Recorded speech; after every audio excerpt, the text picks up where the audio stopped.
Okay, तो आज का हमारा टॉपिक रहेगा वेव्स। ठीक है, चैप्टर 14 11th क्लास चैप्टर है। What is a wave? Anyone? Wave is a disturbance that can transfer energy, momentum, information etc. एक वेव जो है एनर्जी, मोमेंटम, इंफॉर्मेशन ये तो ट्रांसफर करती ही है, साथ में एक वेव फोर्स लगा सकती है, प्रेशर अप्लाई कर सकती है। अगर आपने इलेक्ट्रोमैग्नेटिक वेव पढ़ी है तो pressure is equal to I by C. तो वेव्स प्रेशर वगैरह भी लगा सकती हैं। ठीक है, ये सारी चीजें एक वेव कर सकती है। एनीवन, वेव्स के टाइप कितने हैं? वेव के टाइप बताइए। वेव 3 टाइप की होती है। कौन कौन सी? The first one is mechanical wave. ठीक, mechanical waves are those that needs medium to propagate. फिर नेक्स्ट नंबर पे आती है, ठीक, नॉन मैकेनिकल वेव। एक ऐसी वेव जिसे चलने के लिए, मूव करने के लिए मीडियम नहीं चाहिए। जैसे लाइट हो गई, सन से अर्थ तक लाइट थ्रू वैक्यूम आती है, बीच में कुछ नहीं है, तो this doesn't need medium. And finally last one is matter waves, de Broglie waves. ठीक, तो साउंड वेव्स जो हैं, आई होप आपको पता हो, साउंड एयर, वाटर या कोई भी मीडियम की रिक्वायरमेंट मांगती है मूव करने के लिए। नॉन मैकेनिकल वेव्स ये मीडियम नहीं चाहते, तो जितनी भी इलेक्ट्रोमैग्नेटिक वेव हैं सारी नॉन मैकेनिकल हैं। एंड फाइनली मैटर वेव्स, ये तो पढ़ा होगा, lambda is equal to h by mv। हमारे 11th क्लास के सिलेबस में सिर्फ साउंड वेव्स हैं, और I should say mechanical waves हैं। ये वाली किस्में हैं 12th क्लास के सिलेबस में, आपने पढ़ रखा हो तो ये चैप्टर 8 में है, इलेक्ट्रोमैग्नेटिक वेव्स, और नीचे वाली ड्यूअल नेचर वाले चैप्टर में। ठीक है, तो हम अभी के लिए सिर्फ फर्स्ट टॉपिक पे यहाँ पे टिके रहेंगे। सो हेडिंग डालिए मैकेनिकल वेव्स। मैकेनिकल वेव कितने टाइप की होती हैं? Anyone? These are of 2 types, one is longitudinal wave, other is transverse wave. Longitudinal, ये वर्ड पहले भी आया था, along length, perpendicular to area.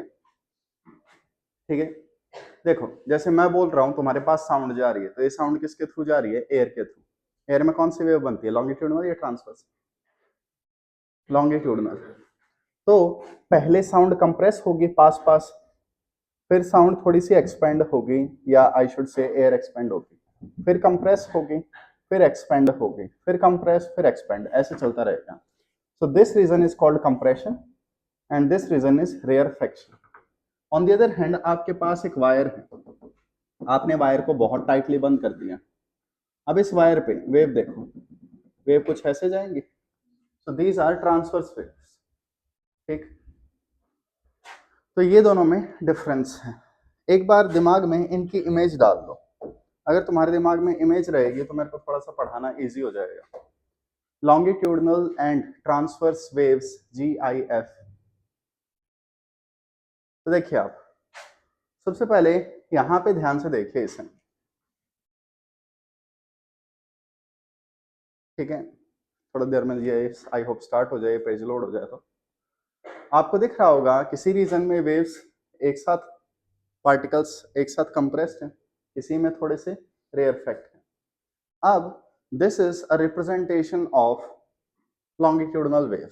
ठीक है, ये हमारे पास एक लॉन्गिट्यूडनल वेव है।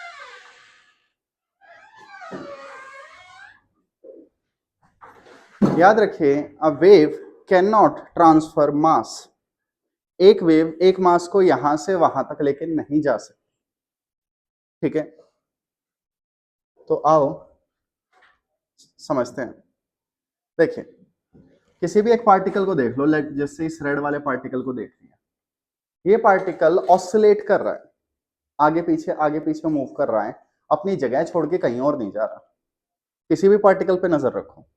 अब लेट जस्ट से यहाँ पे क्या है, यहाँ पे एक पर्सन है और ये पर्सन कुछ बोल रहा है, तो पर्सन बोलेगा तो साउंड ऐसे जाएगी यहां तक, और यहाँ एक पर्सन है जो सुन रहा है। ठीक, तो this is the direction of propagation of wave. ये किसकी डायरेक्शन हो गई? वेव की वेलोसिटी की डायरेक्शन हो गई। पार्टिकल्स को देखो, एयर के जो पार्टिकल्स हैं जो एक दूसरे को डिस्टर्ब कर रहे हैं, वो किस डायरेक्शन में मूव हो रहे हैं? इसी डायरेक्शन में। सो अगर पार्टिकल्स की वेलोसिटी वेव की वेलोसिटी के पैरेलल एंटी पैरेलल है, that will be a longitudinal wave. इसमें कंप्रेशंस एंड रेयरफैक्शंस बनेंगे। ऑन द अदर हैंड, अगर मैं और एग्जांपल ले लूं, लेट जस्ट से इस वेव का, नीचे वाली वेव पे फोकस रखो प्लीज। नीचे वाली वेव, ये वेव जो है ये क्या है? दिस इज अ ट्रांसवर्स, वो लॉन्गिट्यूडनल हो गई। ट्रांसवर्स वेव कहां मूव करती लग रही है? लेफ्ट या राइट? Right side. अब ध्यान से देखो, यहां पे लेट जस्ट से ट्रांसवर्स पे मैंने एक पार्टिकल चूज कर लिया।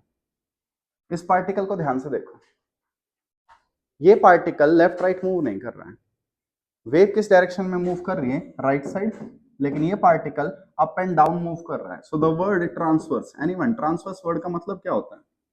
परपेंडिकुलर। जैसा नाम वैसा काम, ठीक है। तो आइए वापस देखते हैं। लॉन्गिट्यूडनल वेव में पार्टिकल्स जो हैं उनकी वेलोसिटी पैरेलल या एंटी पैरेलल होगी वेव के, वेव वेलोसिटी के। ऑन द अदर हैंड, यहां पे पार्टिकल की जो वेलोसिटी होगी वो वेव की वेलोसिटी के परपेंडिकुलर होगी। ये इनमें एक बेसिक सा डिफरेंस।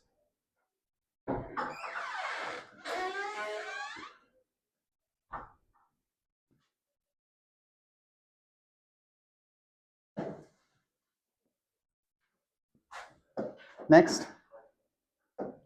लॉन्गिट्यूडनल वेव कहां बनती है? Anyone? Longitudinal waves are formed in solids, liquids and gases. Transverse wave कहां बनती है? These are in elastic media.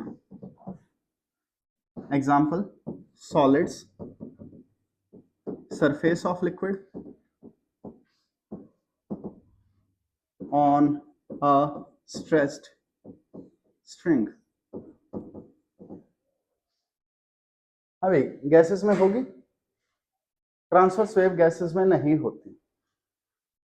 तुमने शायद अगर वेव ऑप्टिक्स बोर्ड के लिए पढ़ी है तो एक क्वेश्चन पढ़ा होगा, लाइट और साउंड वेव में डिफरेंस क्या है?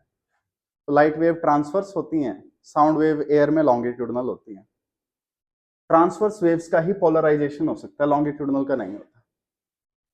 ये कुछ बेसिक से डिफरेंस थे वहां पे, थोड़ा देख लेना। तो ये इनको याद करने वाली चीज है। Next one is speed of longitudinal wave is greater than speed of transverse wave in same medium। अगर मीडियम सेम हो तो लॉन्गिट्यूडनल वेव्स फास्टर होंगे। याद रह जाएंगे ये बात? ओके, थोड़ा सा देख लेना। एनसीईआरटी जो है उसमें आई थिंक लास्ट या सेकंड लास्ट क्वेश्चन है, थोड़ा सा देख लेना। इस चैप्टर में हमारे पास क्या है? अर्थ। तो अर्थ में क्रस्ट, मेंटल कोर होते हैं। आई होप आपको आइडिया हो। तो ये वाला रीजन जो है अर्थ का, ये वाला region, this region is solid, ठीक। ये वाला जो है ये सरफेस हो गया। तो मान लो अर्थ के अंदर टेक्टोनिक प्लेट्स हिल गई, तो यहां पे अर्थक्वेक राइज हुआ। प्लेट्स हिलने से अर्थक्वेक आती है। एनीवन, इस पॉइंट को क्या बोलेंगे? बताइए। अर्थक्वेक जहां राइज होता है, शाबाश। इस पॉइंट को हम फोकस बोलेंगे। कोई एपिसेंटर कहना चाहे? जिस पॉइंट पे अर्थक्वेक बनता है वो पॉइंट हो गया फोकस। अब इस फोकस से हर डायरेक्शन में वाइब्रेशंस जाएंगी, डिस्टरबेंस जाएंगे। तो disturbance is a wave. Disturbance का इंपैक्ट सबसे ज्यादा कहां होगा? इसके सबसे पास वाले पॉइंट पे। This point is called epicentre. Epicentre point जो होता है वो सरफेस पे होता है, ठीक है। जैसे तुम कभी भी सुनो रोहतक में अर्थक्वेक आया था या दिल्ली में अर्थक्वेक आया था, ये दो अपने आसपास सेंटर हैं जिनमें अर्थक्वेक मैंने देखा है रिसेंट ईयर्स में, कंफर्म नहीं करूंगा। उसके बाद अर्थक्वेक सबसे ज़्यादा यहाँ नेपाल के आसपास आता है, फिर असम वाले रीजन्स में आता है। जिन जिन रीजन्स में हिमालय प्रेजेंट है वहाँ पे वाइब्रेशंस ज़्यादा आती हैं। कोई भी डैम वाला रीजन हो गया, काफ़ी बड़ा डैम है, वहाँ पे अर्थक्वेक आएगा। तो यहाँ पे ये एपिसेंटर हो गया। एनीवन, एपिसेंटर पे कौन सी वेव पहले पहुंचेगी, लॉन्गिट्यूडनल या ट्रांसवर्स? लॉन्गिट्यूडनल वेव, क्योंकि वो फास्ट होती है. So time taken by longitudinal wave will be distance upon speed of longitudinal wave. Longitudinal waves are called primary waves. Longitudinal waves को primary wave बोला जाता है. On the other hand, time taken by transverse wave, it will be equal to distance upon speed of transverse wave. Transverse wave को क्या बोला जाता है? These are called secondary waves. ठीक है. तो एनसीईआरटी में क्वेश्चन दे रखा है, अर्थक्वेक का पहला झटका जब आया उसके 4 मिनट बाद दूसरा झटका आया, तो बताओ अर्थक्वेक कहाँ ओरिजिनेट हुआ था? तो T1 माइनस T2, इन दोनों टाइम्स का गैप 4 मिनट का है. तो डेल्टा टी को रख दो, वहां से L निकाल सकते हो कितने डिस्टेंस पर अर्थक्वेक अराइज हुआ था. आप देख सकते हो अर्थक्वेक क्या है, सॉलिड जगह पे अराइज हो रहा है, इसलिए दो वेव आ रही है. सॉलिड में ट्रांसवर्स और लॉन्गिट्यूडनल दोनों वेव होती है. याद रह जाएगी बात? थोड़ा सा देख लेना इस क्वेश्चन को. ठीक.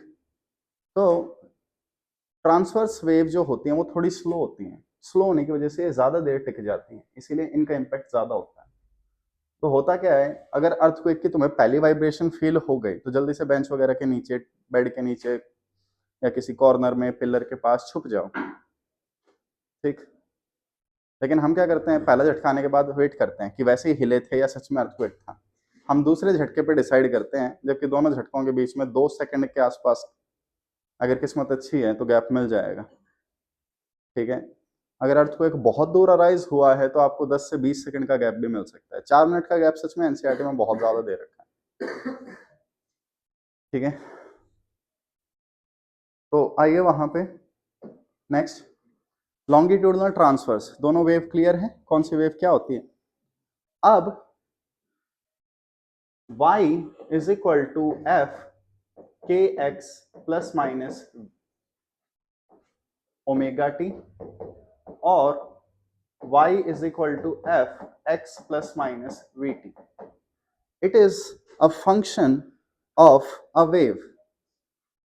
ठीक. जैसे एग्जांपल देता हूं मैं, आप लोग इस चैप्टर में बार बार पढ़ेंगे y is equal to a sin kx minus omega t. This is called a traveling wave.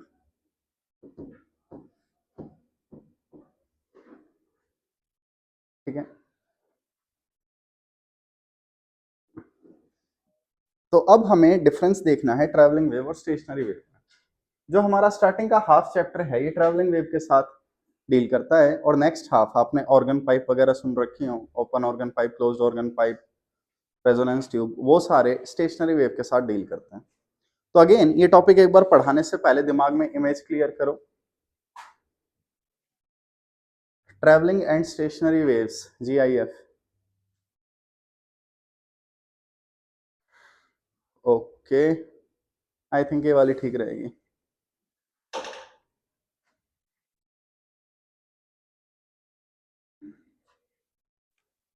तो बच्चों हमारे पास 2 पॉइंट होते हैं, एक नोड एक एंटी नोड. जिस पोजीशन पे वेव की डिस्प्लेसमेंट 0 हो दैट इज कॉल्ड नोड, और जिस पे डिस्प्लेसमेंट मैक्सिमम हो वो एंटी नोड. आपको 3 वेव दिख रही हैं.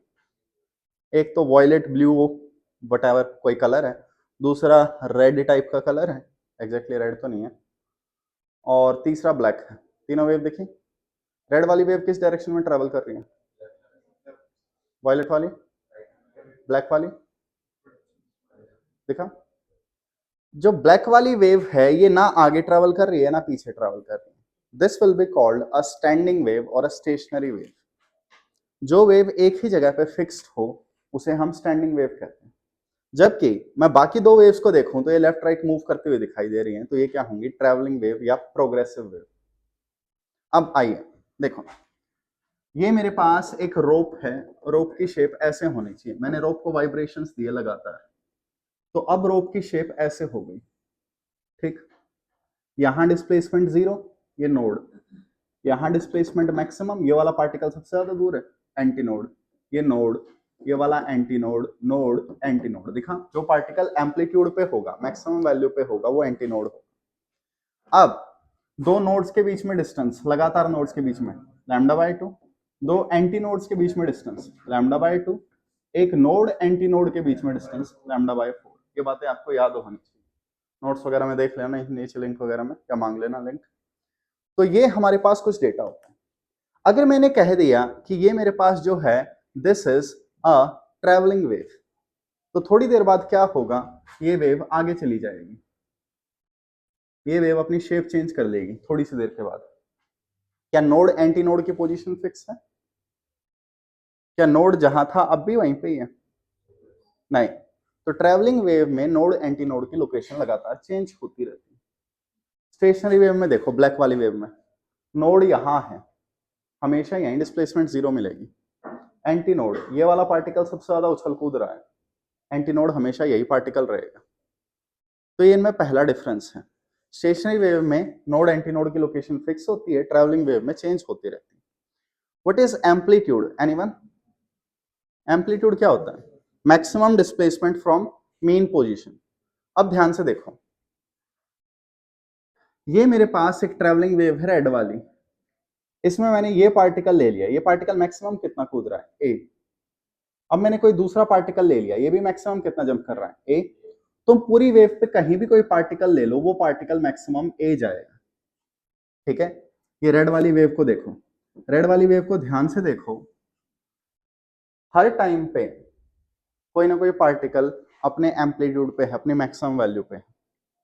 तो सारे पार्टिकल्स इसमें क्या करते हैं? सेम एम्पलीट्यूड रखते हैं, same maximum displacement. On the other hand black वाली वेव को देखो, इस पार्टिकल का एम्पलीट्यूड कितना है? 0, ठीक। इस पार्टिकल का एम्पलीट्यूड 2a होगा, आगे लिखवा दिया जाएगा।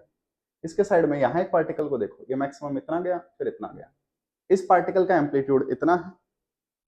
तो स्टेशनरी वेव में सारे पार्टिकल्स के एम्पलीट्यूड डिफरेंट होते हैं, ट्रैवलिंग वेव में सेम होते हैं। ये चीजें अपने आप थोड़ी सी प्लीज सीख लेना। अभी के लिए मैं किस पे फिक्स्ड हूं? ट्रैवलिंग वेव पे, एक वेव जो ट्रैवल करती हुई लगे। अब आपने देखा होगा ट्रैवलिंग वेव हमें इस शेप की दिखा रखी है। क्या ट्रैवलिंग वेव हमेशा ऐसी ही होती? ट्रैवलिंग वेव ऐसी भी हो सकती है,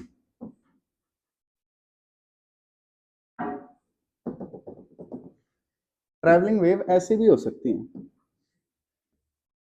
ट्रैवलिंग वेव ऐसी भी हो सकती है। All of these are travelling wave.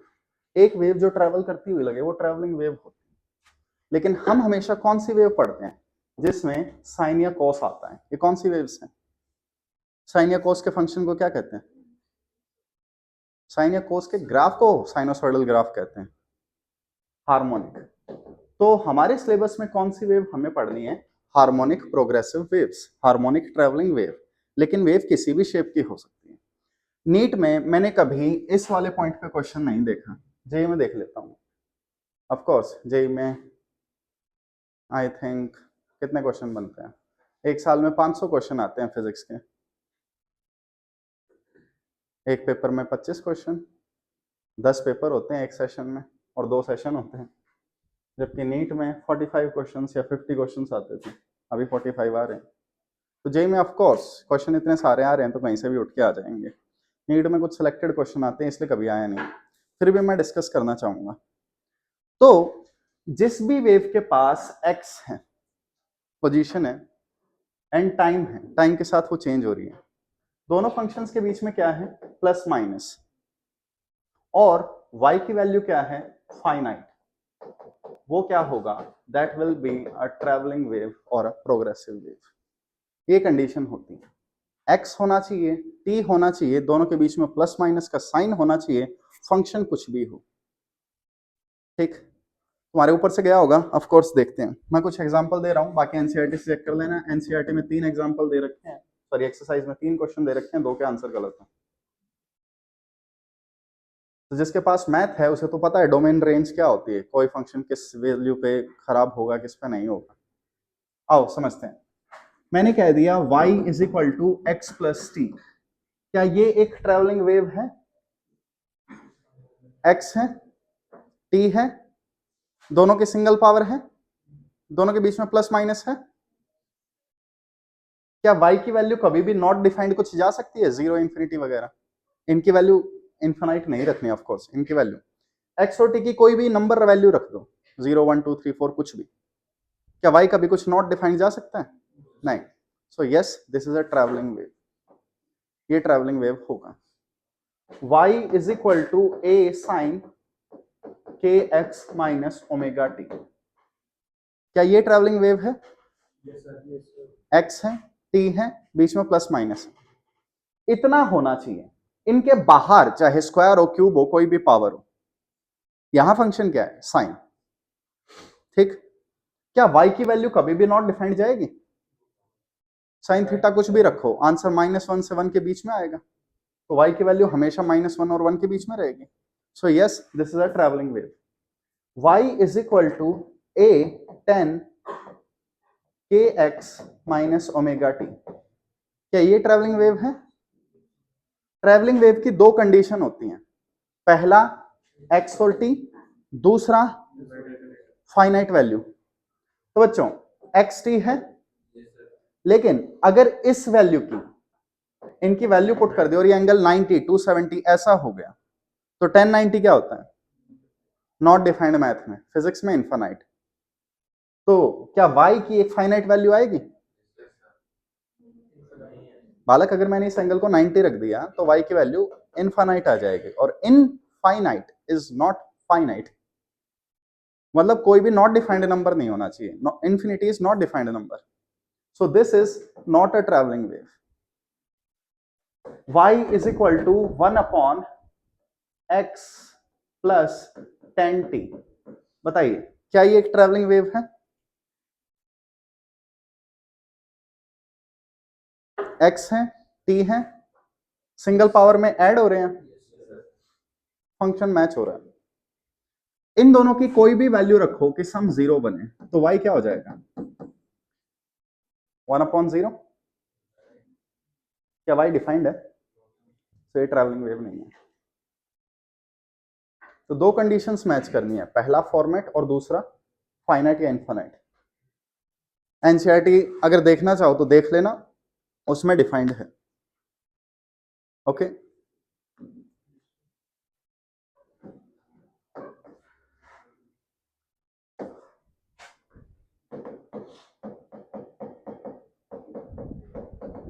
हाँ भाई ट्रैवलिंग वेव है, ट्रैवलिंग वेव है। अरे भाई लोग एक्सपेंड करके श्रिंक भी कर लो, फंक्शन को किसी और तरह लिख रखा है। Yes this is a travelling wave.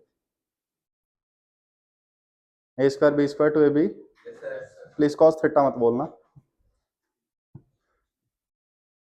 ठीक?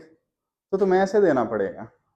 अब जिन बच्चों के पास ऑफ कोर्स मैथ है वो ये टर्म्स बहुत ज्यादा देखते रहते हैं, मेडिकल वाले बच्चों को दिक्कत होती है, उन्हें समझ नहीं आता। मेरे पास मैथ था, मुझे समझ में आता है, ठीक है? तुम्हें थोड़ी सी दिक्कत होगी, कभी ऐसे फंक्शन से डील नहीं की,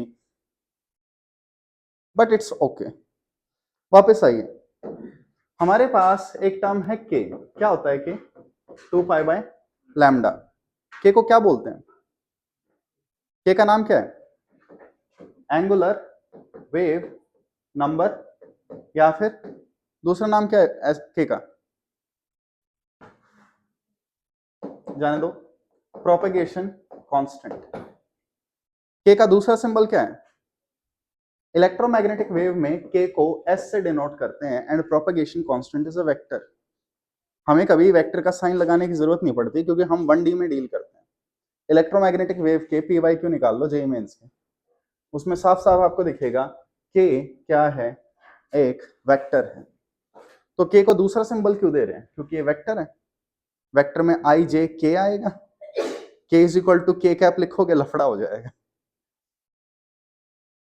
तो एस क्या है? एस पॉइंटिंग वेक्टर कहते हैं हम, बट ये क्या है, तुम्हारे लेवल से थोड़ा सा ऊपर है, मुझे नहीं लगता इतनी जल्दी समझ पाओगे, ठीक? तो propagation constant is a vector, बस ये चीज देख लेना। तो जो हम लिखते हैं ना के एक्स माइनस ओमेगा टी, वो एक्चुअली ऐसे होना चाहिए, लेकिन हम 1D में चलते हैं इसलिए वेक्टर दिखाने की नीड नहीं पड़ती, यहाँ पे डॉट प्रोडक्ट होता है। आइए वापस, इसके बाद ओमेगा फॉर्मूला 2π फ्रीक्वेंसी या 2π टाइम पीरियड। तो बताओ, मेरे पास ये एक वेव है चल रही है, यहां से लेकर यहां तक, ये डिस्टेंस कितना है? लैम्डा। अगर वेव यहां से स्टार्ट हुई और यहां तक पहुंची, टाइम कितना लगेगा? टाइम पीरियड, या ये पार्टिकल यहां पे है, नीचे जाएगा, वापस ऊपर आएगा, कितना टाइम लगेगा? टाइम पीरियड, ये दोनों टी ही होते हैं, ठीक। सो स्पीड ऑफ वेव का formula, speed of wave distance upon time, या लैम्डा एफ, या ओमेगा बाय के। प्लीज देख लेना, हम अपने सिलेबस में वेलोसिटी ऑफ वेव कांस्टेंट मान के चलते हैं। जब तक मीडियम चेंज नहीं हो रहा, स्पीड चेंज नहीं होगी, ठीक। हाइपोथेटिकल क्वेश्चंस ऑफ कोर्स कुछ चेंज कर सकते हैं। तो वेव की वेलोसिटी कांस्टेंट रहेगी, पार्टिकल्स की वेलोसिटी वेरिएबल होती है। पार्टिकल्स एसएचएम करते हैं हार्मोनिक वेव में। ध्यान से देखो तुम किसी एक पार्टिकल को, वो ऐसे ऐसे कर रहा था, रुक रहा था, चल रहा था, रुक रहा था, तो मेन पोजीशन पे उसकी स्पीड सबसे ज्यादा थी, लेकिन वेव की स्पीड हर पॉइंट पे सेम रहती है।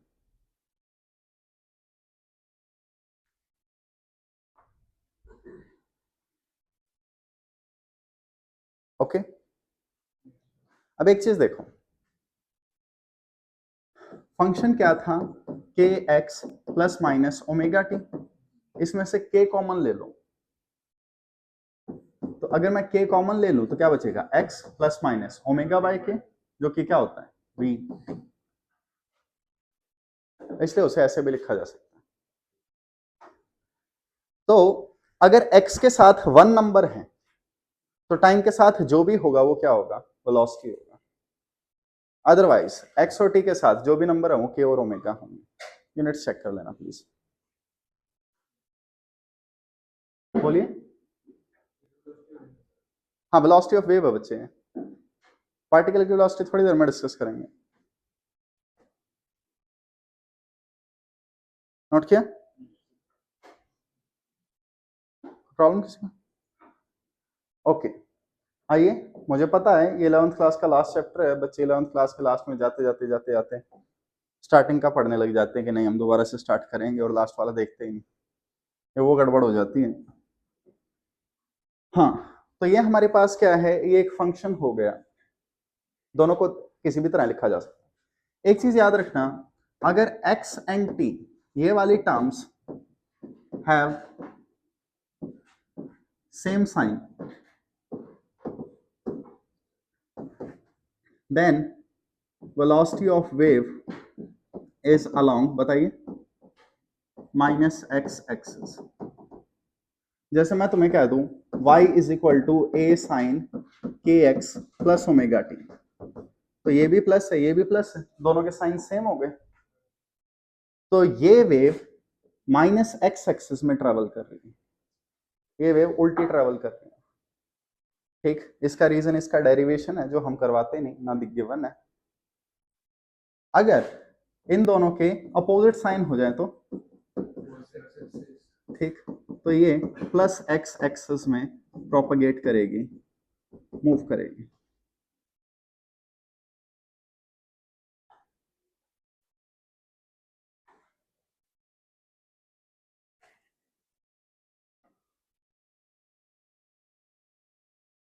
जरूरी नहीं है कि वेव हमेशा एक्स एक्सिस में ही मूव करे, वेव वाई में भी ट्रेवल कर सकती है, जेड में भी ट्रेवल कर सकती है, तीनों के बीच में 3D में भी ट्रेवल कर सकती है।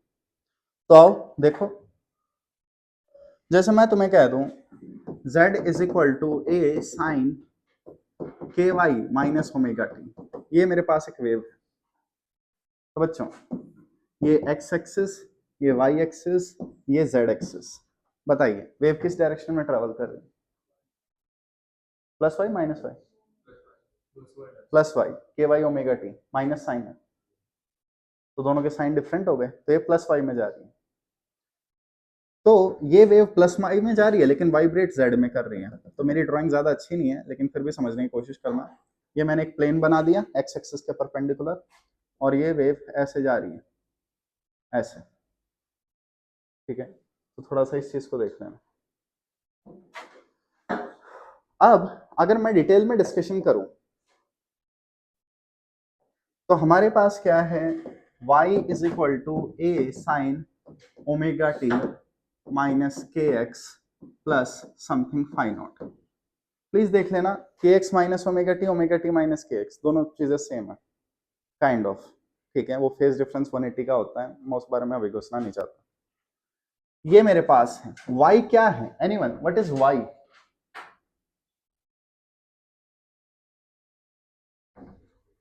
देखो मेरे पास क्या है, ये एक वेव है, दिख रही है सबको, नीचे वाली वेव। देखो हम कभी भी लॉन्गिट्यूडनल वेव के बारे में नहीं पढ़ते क्योंकि इसकी शेप बनानी मुश्किल है।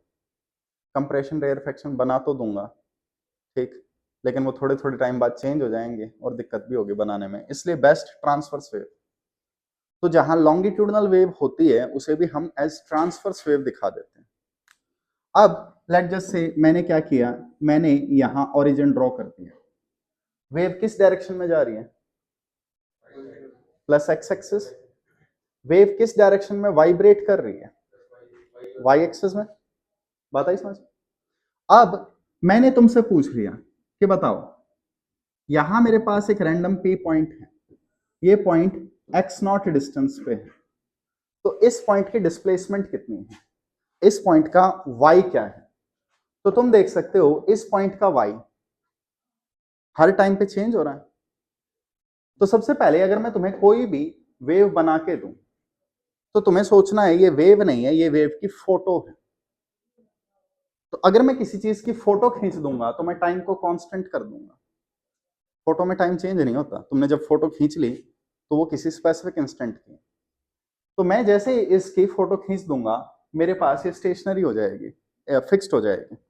अब मैंने यहां ये पॉइंट ले लिया, मैं पूछ रहा हूं बताओ इस पॉइंट की वाई डिस्प्लेसमेंट कितनी है?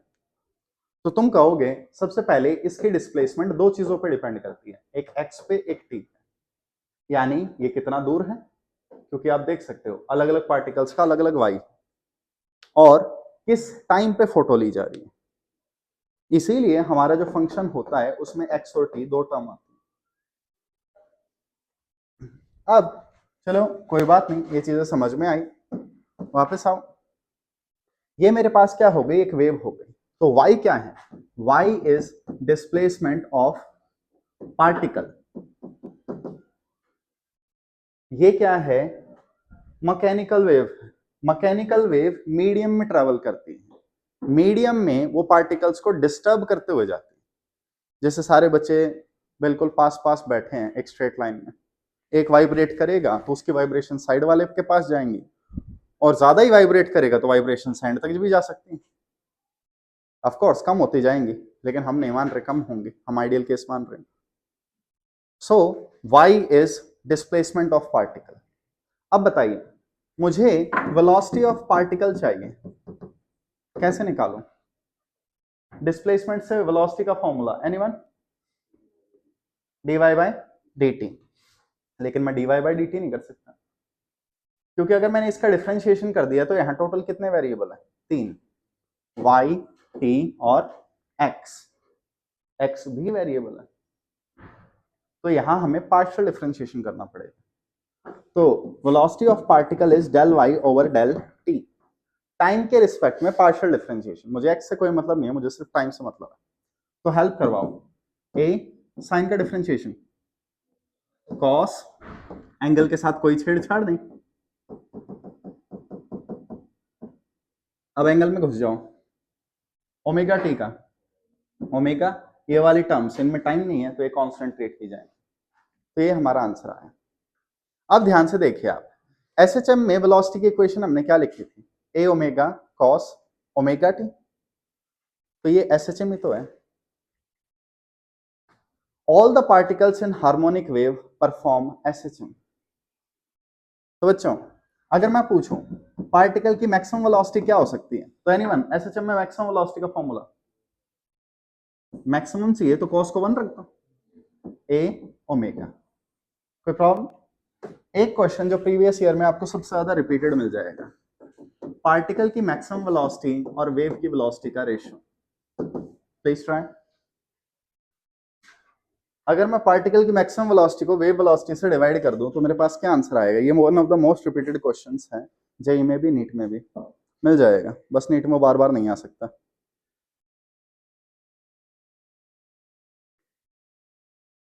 बताइए। तो बच्चों पार्टिकल की मैक्सिमम वेलोसिटी ए ओमेगा, वेव की वेलोसिटी ओमेगा अपॉन के, क्या बचा ए के विदाउट 47, अनिल कपूर, अनुराग कश्यप, ए के विदाउट 47, अरविंद केजरीवाल, और कोई रह गया ए के से? एनीवन? अक्षय कुमार, अक्षय खन्ना, सही कहा, ठीक है।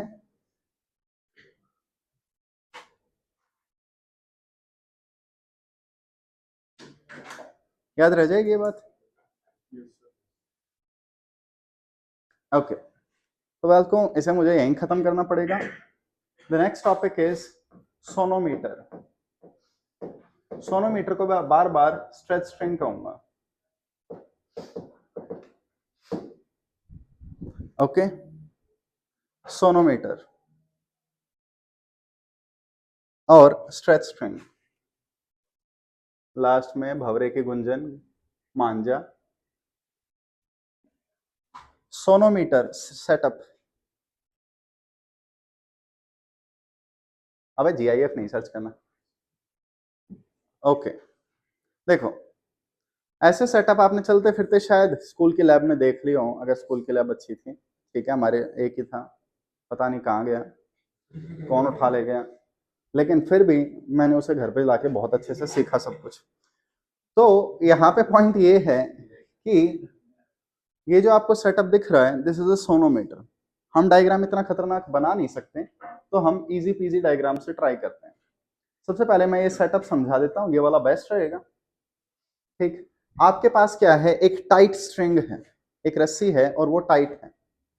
तो आपने यहाँ एक दीवार ली, दीवार से एक रस्सी बांध दी, और यहाँ टेबल है, टेबल से एक पुल्ली अटैच की, और ऐसे यहाँ एक मास लगा दिया, ठीक। ये मास है m, कोई बताएगा रोप में टेंशन कितनी होगी? जी, एम जी, क्योंकि ये मास मूव नहीं करेगा। अगर ये एक्सेलरेट कर रहा होता तो नेट फोर्स एम में से हमें चेक करना पड़ता। अब यहां पे ये क्या हो गई, स्ट्रिंग टाइट हो गई। मैंने यहां और यहां क्या लगा दिए, वेज, सपोर्ट लगा दी, ठीक। या फिर आप सोच सकते हैं मैंने यहां से स्ट्रिंग को पकड़ लिया, यहां से स्ट्रिंग को पकड़ लिया। एनीवन, ये पॉइंट वाइब्रेट नहीं कर सकते, तो ये पॉइंट क्या होंगे, नोड्स। ये भी नोड होगा, ये भी नोड होगा, ठीक है। तो इसके ऊपर जो वेव्स बनती हैं, वो वेव एक्चुअली तो स्टेशनरी वेव होती हैं, लेकिन हमें उतना डिटेल में नहीं देखना, हमें थोड़े सिंपल से केसेस देखने हैं। तो आइए वापस, ये हमारे पास एक सिनेरियो हो गया। अब मैंने क्या किया, एक ट्यूनिंग फॉर्क को लिया और बजा दिया, तो ट्यूनिंग फॉर्क वाइब्रेट करेगी, और उसे मैंने इससे टच कर दिया, तो इसकी वाइब्रेशन ट्यूनिंग फॉर्क से मैच हो सकती है अगर कंडीशन सारी प्रॉपर है। दो चीजों की फ्रीक्वेंसी इक्वल होना क्या कहते हैं फिजिक्स में, रेजोनेंस। तो रेजोनेंस पे आ जाएगा, दोनों की फ्रीक्वेंसी सेम होती है। बाकी हमें इतना डिटेल में नहीं देखना। अब लेट जस्ट से, ठीक है, तुम्हारी मम्मी ने तुमसे कहा कि बेटा तार बांध दे, कपड़े सुखाने।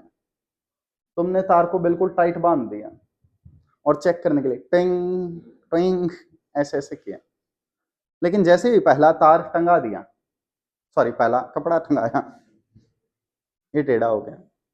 अब उसके बाद तुम कर रहे हो टंग टंग, वाइब्रेशन दूसरी साइड जा भी नहीं रही, बीच में रुक जा रही है। तो एक चीज देखी गई, क्या वेव की वेलोसिटी किस किस चीज पर डिपेंड करती है? Velocity of wave is directly dependent upon, किस किस पे डिपेंड करती है बताइए?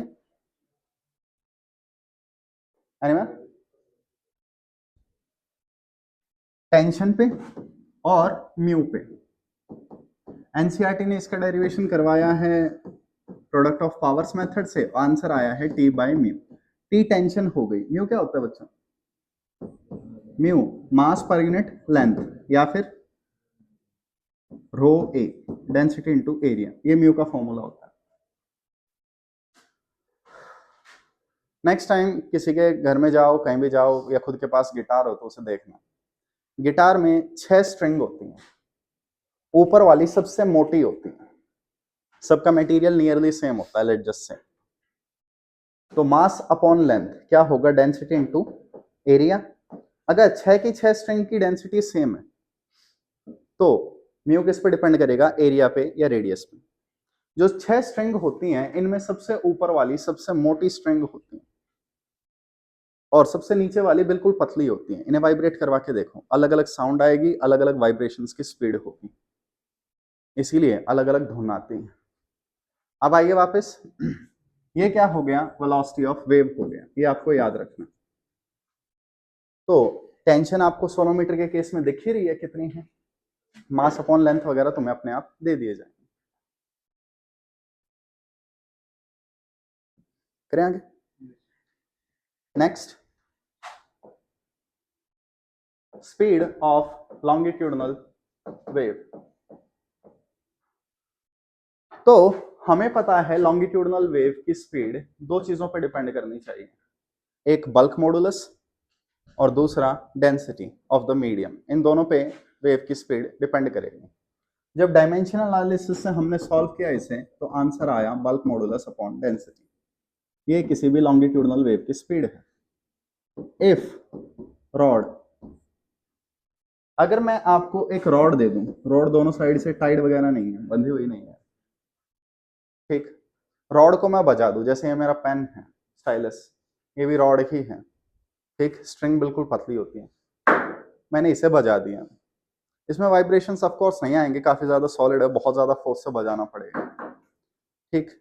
तो यहाँ पे अगर तुम्हारे पास रॉड हो जाए तो बल्क मॉडुलस की जगह नियरली यंग मॉडुलस रखते हैं। तो speed of longitudinal wave in rods is square root of Young modulus upon density. इस पर क्वेश्चन प्रीवियस ईयर में देख रखे हैं जेईई में मैंने, ठीक। हाँ भाई, स्ट्रेच स्ट्रिंग पे कौन सी वेव बनती है, सोनोमीटर में कौन सी वेव बनती है, ट्रांसवर्स लॉन्गिट्यूडनल, दोनों। तो सबसे पहली चीज देखो, मेरे पास एक स्ट्रिंग है और मैं इसे जितना टाइट कर सकता था मैंने उतना टाइट कर दिया। यहाँ एक पार्टिकल है, क्या ये पार्टिकल आगे जा सकता है, क्यों नहीं, ऑलरेडी ये टाइट, ठीक। तो ये पार्टिकल लेफ्ट राइट मूव नहीं कर सकता, यानी यहाँ लॉन्गिट्यूडनल वेव नहीं बन सकती, तो ये पार्टिकल अप डाउन कर सकता है। दैट मीन्स सोनोमीटर में स्ट्रेच स्ट्रिंग में only transverse waves are formed, ठीक। एयर में सिर्फ लॉन्गिट्यूडनल वेव बनती है और सोनोमीटर में ट्रांसवर्स वेव बनती है, करेक्ट। हाँ बच्चों, हेडिंग डालिए, speed of sound in air.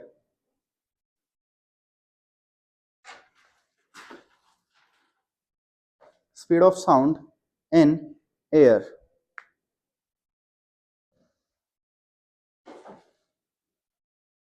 तो साउंड की स्पीड हवा में, एयर में कितनी होती है, ये वाली चीज हमें देखनी है। सो आइए सबसे पहले लिखिए Newton's formula.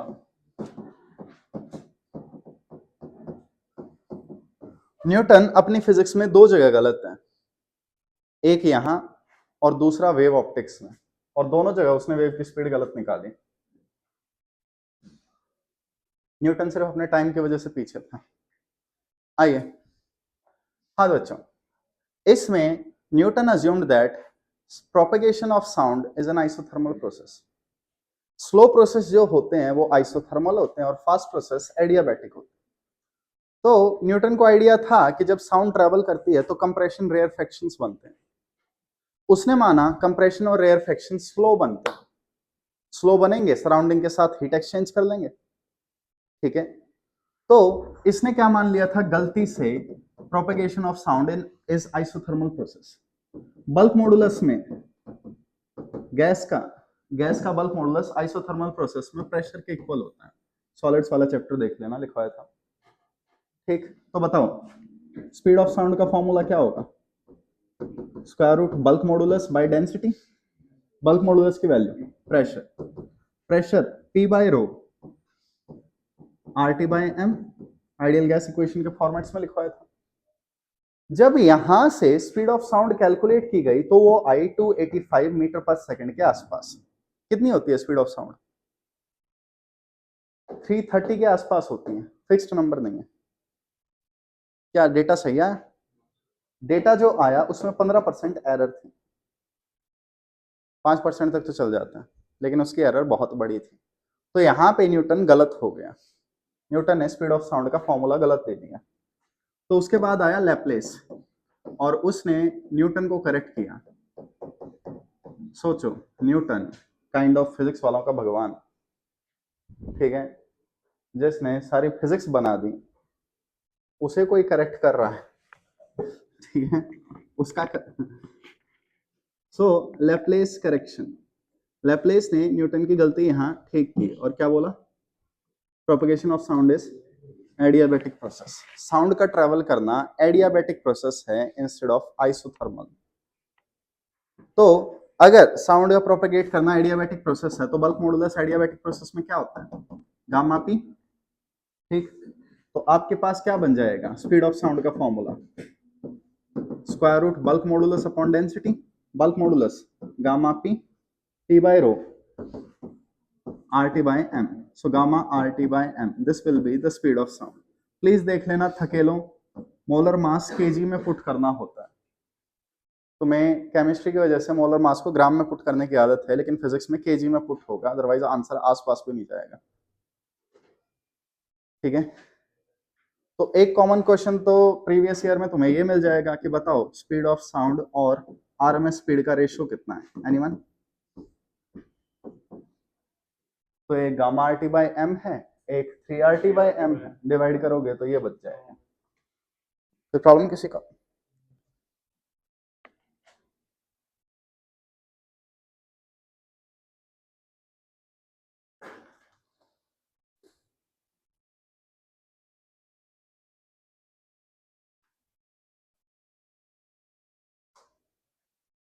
Can start next, reflection and transmission of wave, wave का रिफ्लेक्ट होना और ट्रांसमिट होना।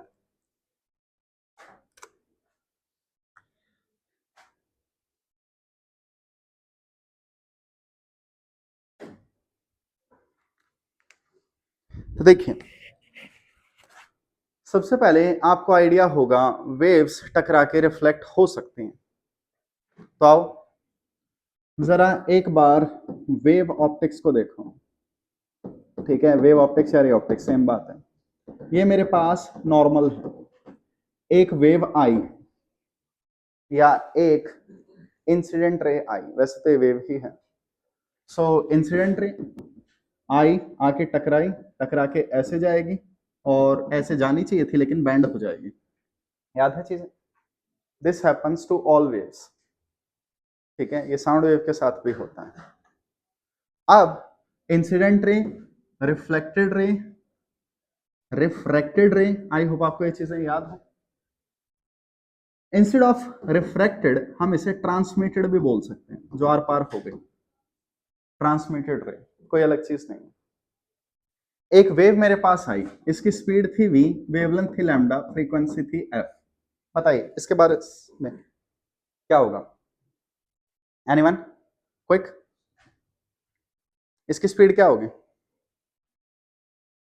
Reflection doesn't change speed, reflection में स्पीड चेंज नहीं होती क्योंकि मीडियम चेंज नहीं हुआ, इसकी वेवलेंथ और फ्रीक्वेंसी उतने ही रहेंगे। What about this one, refraction का डेफिनेशन ही यही आ जाता है कि हाँ भाई साउंड की स्पीड चेंज हो जाना, लाइट की स्पीड हो जाना, तो v चेंज हो गया, लैम्डा चेंज हो गया, बट अबाउट फ्रीक्वेंसी, शाबाश, फ्रीक्वेंसी हर केस में सेम रहेगी।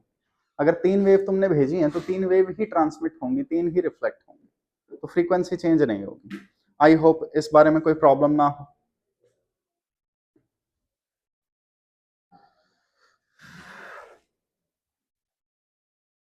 कॉमन सेंस लगाते हैं,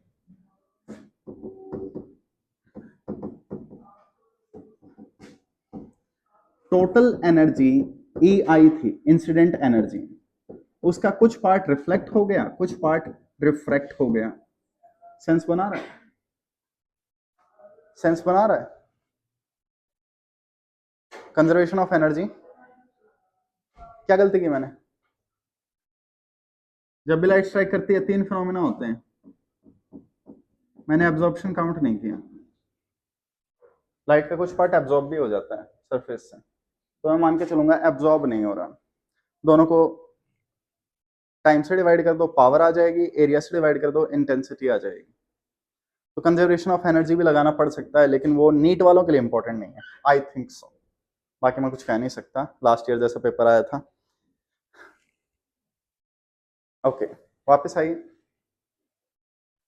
हाँ बच्चों, अब देखो,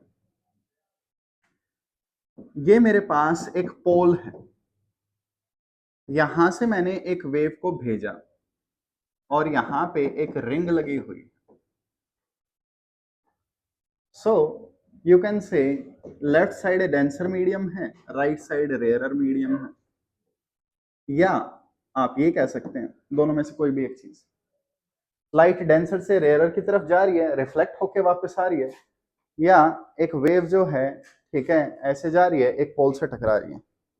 मेरे चुल थी और मैंने क्या किया, मैंने इस एंड को पकड़ा और ऐसे ऐसे करके भेज दिया। तो मैं पूरी वेव भेजूंगा, डायग्राम की ऐसे तैसी हो जाएगी। तो मैंने एक पल्स बनाई, पल्स वेव का छोटा सा पार्ट, और उसे भेज दिया। तो let just say this one is incident wave. इसकी इक्वेशन है y is equal to a sine, बोलो, kx माइनस ओमेगा टी। मैंने इसे भेज दिया, क्या होगा? घंटा। क्या होगा? ये जाएगी, ये रिंग यहीं रहेगी या मूव करेगी? कहाँ? ऊपर। तो ये रिंग ऐसे ऊपर मूव कर जाएगी, लेकिन स्ट्रिंग तो टाइट है। क्या होगा? ये वापस से स्ट्रिंग अपनी ओरिजिनल लेंथ में आने की कोशिश करेगी। तो अब ये ऐसे होगा और ये वेव ऐसे आएगी। So y reflected is equal to a reflected, क्या लिखूं? साइन, शाबाश, kx प्लस ओमेगा टी। कोई प्रॉब्लम किसी को? कोई फेज चेंज हुआ, एंगल में कोई चेंज आया? ऑफ कोर्स प्लस माइनस के साइन चेंज हो गए, उसके अलावा नहीं। लाइट या साउंड जब भी रेयरर मीडियम से रिफ्लेक्ट होते हैं या फ्री बाउंड्री से रिफ्लेक्ट होते हैं, इनके फेस में कोई चेंज नहीं आता।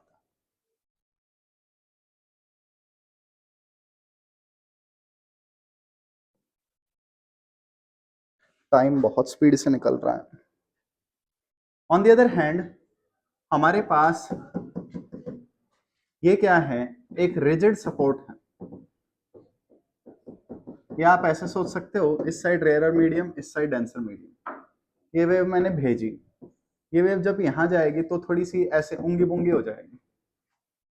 मैं एग्जैक्ट शेप बना नहीं पा रहा, लेकिन कुछ ऐसी शेप हो गई, और फिर ये वेव वापस आएगी ऐसे। इस वेव की इक्वेशन लिखना आना, y reflected is equal to a reflected sine kx plus omega t plus 180 degree. Crest क्या बन गया? ट्रफ बन गया। Sine something plus 180, minus sine होता है। तो जल्दी से बनाइए।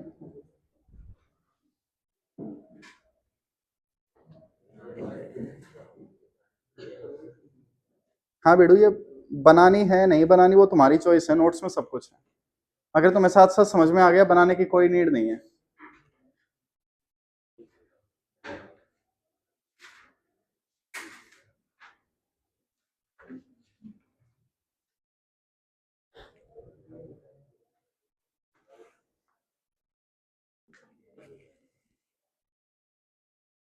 शांति।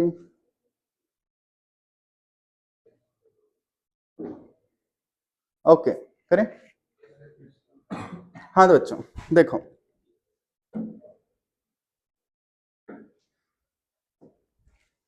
हमारे पास ये सिनेरियो थे।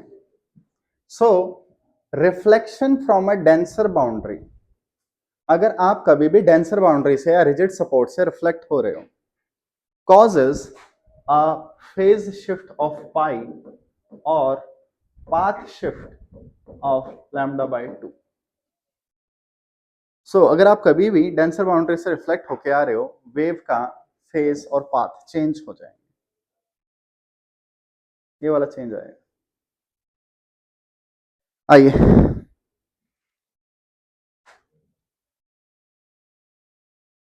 Reflection of a wave experiment. I hope video मिल जाए। आओ देखो,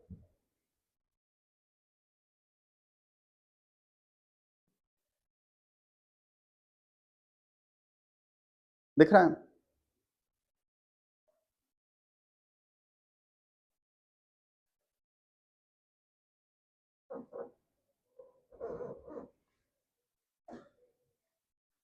ओके, मैं स्क्रीन का साइज चेंज नहीं कर पा रहा।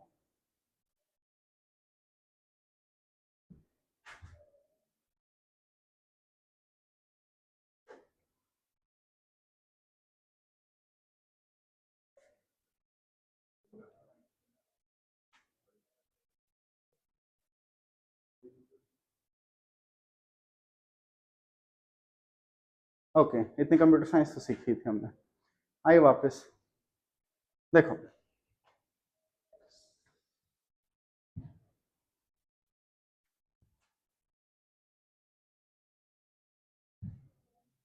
इतना वीडियो ही चली जाएगी।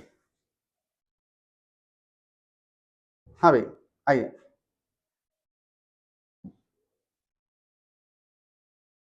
स्टार्टिंग से स्टार्ट करते हैं। देखो, इसने अपने हाथ में एक मेटेलिक रोप पकड़ी हुई है। ये वाला एंड फिक्स दिख रहा है, इसका हाथ भी फिक्स्ड एंड है। एक बार ये झटका देगा, फिर अपना हाथ कांस्टेंट रखेगा वहीं पे, तो ये रिजिड सपोर्ट हो गया।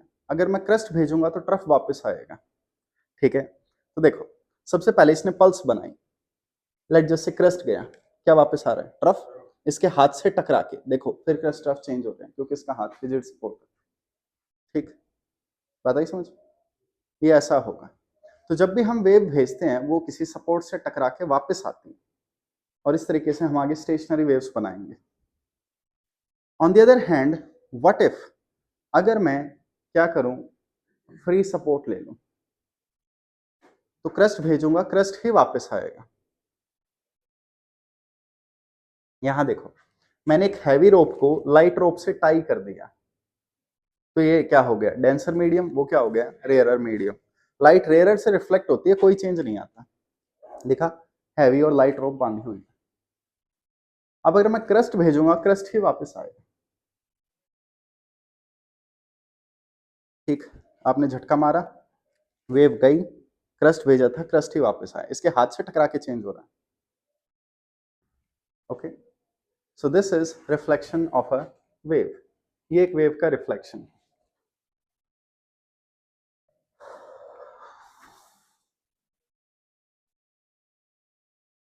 Okay, next. आई होप आपको इंटरफेरेंस याद हो। क्या था interference? Anyone? Superposition of waves, remixing of energies of wave. तो एक बार थोड़ा यंग्स डबल स्लिट एक्सपेरिमेंट याद करो, उससे आपको पता चल जाएगा। यहां लाइट का एक सोर्स है, यहां लाइट का दूसरा सोर्स है। बोथ सोर्सेज आर कोहेरेंट, यानी दोनों के वी लैम्डा एफ सेम है। अभी के लिए इतना ही कहूंगा। तो यहां एक पॉइंट है पी, एक वेव यहां से गई, एक वेव यहां से गई, एक ही पॉइंट पे दो वेव मिल रही हैं, तो क्या होगा? नई वेव बनेगी। That new wave is called superposed wave और इंटरफेयर्ड वेव। अब आइए, S1 ने डिस्टेंस ट्रेवल किया x1, S2 ने डिस्टेंस ट्रेवल किया x2। दोनों डिस्टेंसेस को सब्ट्रैक्ट कर दो, ये क्या होगा? This will be called your path difference. इसे हम पाथ डिफरेंस बोलेंगे। कोई प्रॉब्लम? आपको कुछ फॉर्मूले याद होने चाहिए। पाथ डिफरेंस और फेज डिफरेंस ऐसे रिलेटेड है, पाथ डिफरेंस और टाइम गैप ऐसे रिलेटेड है, ये वाली चीजें। तो इस चैप्टर में भी क्या होगा? इंटरफेरेंस होगा। अब ध्यान से देखो, मेरे पास एक वेव है y is equal to a sine के एक्स माइनस ओमेगा टी, और मेरे पास एक दूसरी वेव है y is equal to a sine के x minus omega t plus five. बताइए दोनों का फेज डिफरेंस कितना है? एंगल को सब्ट्रैक्ट करके बताओ कितना बन रहा है? 5। ठीक, अब फेजर डायग्राम में आओ।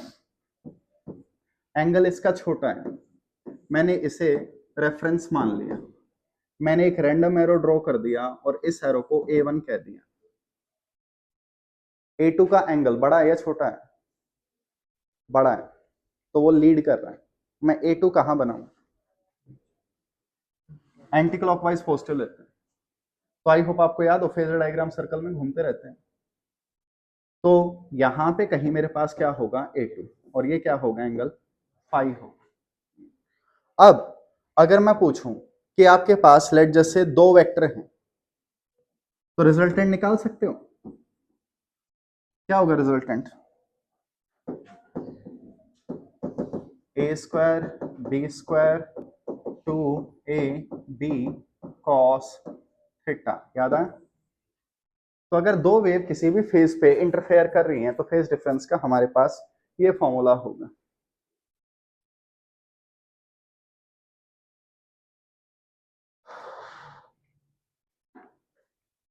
याद रह जाएगा? On the other hand, intensity of a wave, wave की इंटेंसिटी होती है half rho we a omega square. Intensity का दूसरा फॉर्मूला क्या होता है? Power upon area. एरिया को प्लीज ए से मत दिखाना, क्योंकि यहां रो क्या है? डेंसिटी। वी क्या है? Speed of wave. ए क्या है? एम्पलीट्यूड। ठीक, तो मैं एरिया को एम्पलीट्यूड के साथ कंफ्यूज नहीं करना चाहता। हाँ तो बच्चों, पावर कितनी बचेगी? Power is equal to half anyone rho into area, rho into area, mass पर यूनिट लेंथ म्यू। ठीक, वी ए ओमेगा स्क्वायर, ये पावर या इंटेंसिटी के फॉर्मूले होते हैं। आई होप आपने ये तो सुना ही होगा, intensity directly proportional to amplitude square. अगर दो वेव की बाकी सारी चीजें सेम है, सिर्फ एम्पलीट्यूड डिफरेंट है, तो इंटेंसिटी सिर्फ एम्पलीट्यूड के स्क्वायर पर डिपेंड करेगी।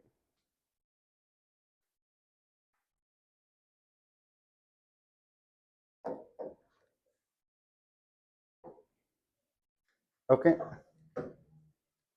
वापस आओ। देखो, एम्पलीट्यूड का स्क्वायर क्या है? इंटेंसिटी है, यही मान लो। तो क्या लिखूं? Resultant intensity is equal to I1 plus I2 plus 2 root I1 I2 cos five.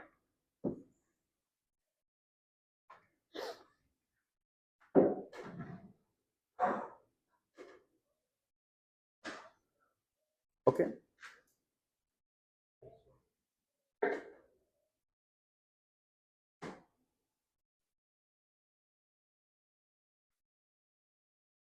Note क्या? अब लेट जस्ट से मैंने कह दिया n आपके पास एक चीज है और वो इंटीजर है। तो इंटीजर क्या होते हैं? 0 1 2 3 ऐसे। तो प्रॉब्लम सो 2n क्या होगा? इवन या ऑड? 2n क्या होगा? इवन होगा। और 2n प्लस माइनस 1 क्या होगा? ऑड होगा। प्लीज देख लेना, अगर तुम्हें कभी भी ऑड नंबर को दिखाना हो तो मैक्सिमम केसेस में 2n माइनस 1 प्रेफर करना। दो केसेस में मैं 2n प्लस 1 लेता हूं, क्योंकि उसमें काउंटिंग 3 से स्टार्ट होती है, 1 से नहीं।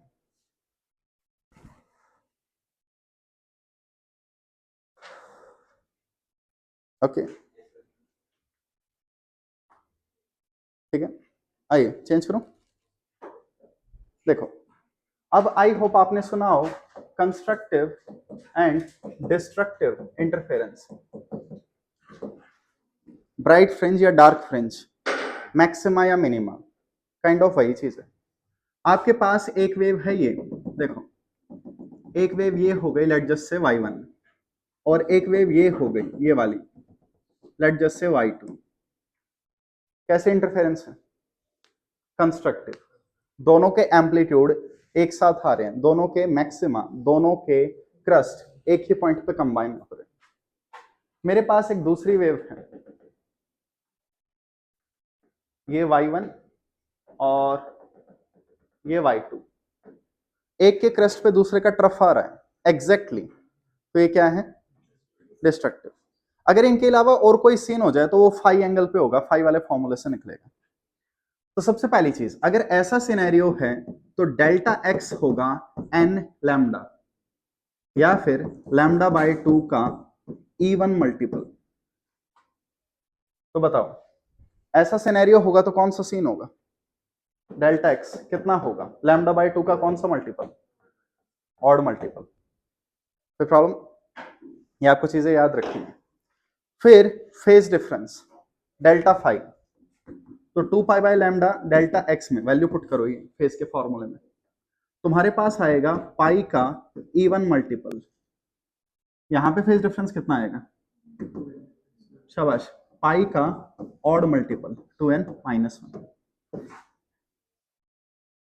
ऑन द अदर हैंड, अगर मैं तुमसे एम्पलीट्यूड पूछूं, a square b square 2ab cos theta amplitude, तो